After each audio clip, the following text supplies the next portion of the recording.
नमस्कार, स्वागत है साहित्यिक झरोखा चैनल पर। आज हम करेंगे हिंदी साहित्य में प्रमुख विधा यात्रा वृत्तांत। यात्रा वृत्तांत के बारे में अगर बात करें तो किसी भी यात्रा का वर्णन क्या कहलाता है? यात्रा वृत्तांत कहलाता है। यह साहित्य की वह विधा है जिसमें लेखक किसी स्थान की यात्रा का वर्णन करता है और यह वर्णन रोचक होता है। वर्णन के दौरान किसी स्थान के इतिहास, भूगोल, संस्कृति, अर्थव्यवस्था आदि से पाठक को परिचित कराया जाता है। यात्रा वृत्तांत में संस्मरण और रेखाचित्र का मिला जुला रूप देखने को मिलता है। अगर हम बात करें हिंदी में यात्रा वृत्तांत, तो ये एक आधुनिक गद्य विधा के रूप में स्वीकृत है। भारतेंदु युग में स्वयं भारतेंदु ने विभिन्न स्थानों की यात्रा की और अपने अनुभवों को साझा किया। जैसे उनके जो प्रमुख यात्रा वृत्तांत के रूप में जिन रचनाओं को जाना जाता है वो है सरयू पार की यात्रा, लखनऊ की यात्रा और हरिद्वार की यात्रा। तो यहाँ पर सबसे पहले अगर यात्रा वृत्तांत लेखक के रूप में हम किसी को देखें तो भारतेंदु को मान सकते हैं, क्योंकि इन्हीं की प्रारंभिक जो आधुनिक काल का प्रारंभिक समय है वो इन्हीं के नाम से है और इनकी 3 यात्रा वृत्तांत या 3 रचनाएं इस विधा में महत्वपूर्ण है। इसके बाद जो प्रमुख रचना है श्रीमती हरदेवी की है, 1883 में जो लिखी गई थी और नाम क्या है? लंदन यात्रा। इस रचना का विशेष महत्व क्यों है? क्योंकि ये रचना पुस्तका आकार में हिंदी का प्रथम यात्रा वृत्तांत है। अर्थात लंदन यात्रा जो यात्रा वृत्तांत है ये एक पुस्तक के रूप में लिखा गया है। दूसरी रचना है लंदन का यात्री, किसके है? भगवान दास वर्मा की रचना है। 1884 ईस्वी में इसका समय काल है और इसकी खासियत क्या है कि ये तुलनात्मक शैली में लिखा गया हिंदी का प्रथम यात्रा वृत्तांत है। बद्री केदार यात्रा किसकी रचना है? कल्याण चंद्र की। कब लिखी गई? 1890 ईस्वी में लिखी गई और ये पद्य शैली में लिखी हुई हिंदी का प्रथम यात्रा वृत्तांत कहा जा सकता है। देखिए यहाँ पर मैंने वही रचनाएं दी है जो महत्वपूर्ण रचनाएं हैं या जो अपने आप में प्रथम है। जैसे पुस्तक के आकार में लंदन यात्रा ये प्रथम यात्रा वृत्तांत है। लंदन का यात्री, इसकी खासियत क्या है कि ये तुलनात्मक शैली में लिखा हुआ प्रथम यात्रा वृत्तांत है। बद्री केदार यात्रा ये पद्य शैली में लिखा हुआ प्रथम यात्रा वृत्तांत है।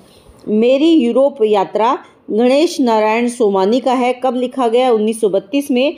ये पत्रात्मक शैली में रचित हिंदी का प्रथम यात्रा वृत्तांत है। उसके बाद ज्ञान के उद्यान में 1937 ईस्वी में लिखा सत्यदेव परिव्राजक ने और ये निबंधात्मक शैली में लिखा हुआ हिंदी का प्रथम यात्रा वृत्तांत है। मेरी तिब्बत यात्रा 1937 ईस्वी में किसने लिखा? राहुल सांकृत्यायन ने। बहुत ही महत्वपूर्ण है। कई बार पहले भी एक नंबर के जो प्रश्न पूछे जाते हैं या प्रतियोगी परीक्षाओं में पूछा जाने वाला प्रश्न, डायरी शैली में लिखा हिंदी का प्रथम यात्रा वृत्तांत है मेरी तिब्बत यात्रा। उत्तराखंड के पथ पर कब लिखा गया? 1936 में। किसने लिखा? प्रोफेसर मनोरंजन ने। यह औपचारिक शैली में लिखा हुआ प्रथम यात्रा वृत्तांत है। इसके बाद अन्य प्रमुख यात्रा वृत्तांत साहित्य की अगर बात करें तो राहुल सांकृत्यायन के जो प्रमुख यात्रा वृत्तांत है वो कौन कौन से हैं?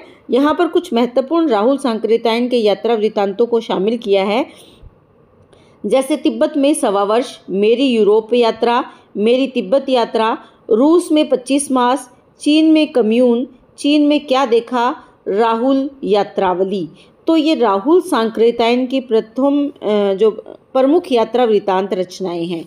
उसके बाद यशपाल, इनकी जो रचनाएं हैं राह बीती 1956, लोहे की दीवार के दोनों ओर 1953, ये है काका कालेकर। यहाँ टाइपिंग मिस्टेक है, थोड़ा ध्यान दें। ये क्या है? काका कालेकर।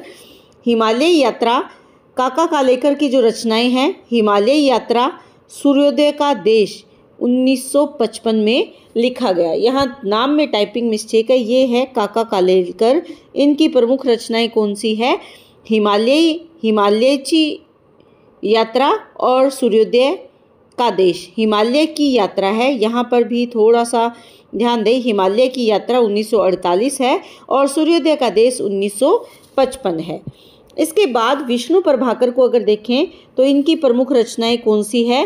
हंसते निर्झर दहकती भट्टी 1966, ज्योतिपुंज हिमालय 1982, हम सफ़र मिलते रहे 1996। कमलेश्वर की रचनाएं हैं खंडित यात्राएं, कश्मीर रात के बाद, आंखों देखा पाकिस्तान, बहुत ही महत्वपूर्ण यात्रा वृतांत रचना है। असगर वजाहत की रचना अगर देखें तो चलते तो अच्छा था, रास्ते की तलाश में, राम वृक्ष बेनीपुरी की जो रचनाएं हैं पैरों में पंख बांधकर, उड़ते चलो, यात्रा के पन्ने, एशिया के दुर्गम भूखंडों में, किन्नर देश में और दार्जिलिंग परिचय इनकी प्रमुख रचना है। सेठ गोविंददास की प्रमुख रचनाएं हमारा प्रधान उपनिवेश, सुदूर दक्षिण पूर्व, पृथ्वी प्रक्रिमा, धर्मवीर भारती की यादें यूरोप की, ठेले पर हिमालय, ये महत्वपूर्ण है। कुछ और भी रचनाएं हैं जो आप अपनी पुस्तक में भी देख सकते हैं। निर्मल वर्मा चीड़ों पर चांदनी, डॉक्टर नगेंद्र की तंत्रालोक से यंत्रालोक तक, बनारसी दास चतुर्वेदी रूस की साहित्यिक यात्रा इनकी प्रमुख रचना है। आगे की महत्वपूर्ण रचनाएं हैं जो यात्रा वृतांत साहित्य में गिनी जा सकती है। एक बूंद सहसा उछली, अरे यायावर रहेगा याद, प्रभाकर माछुए गोरी नज़रों में हम, और रामधारी सिंह दिनकर की देश विदेश 1957 और मेरी यात्राएं 1970। तो ये यात्रा वृतांत जो हिंदी साहित्य में प्रमुख रचनाएं हैं उनके बारे में आज हमने बात की। तो उम्मीद करती हूँ ये प्रश्न आपके लिए उपयोगी सिद्ध होगा। बहुत बहुत धन्यवाद।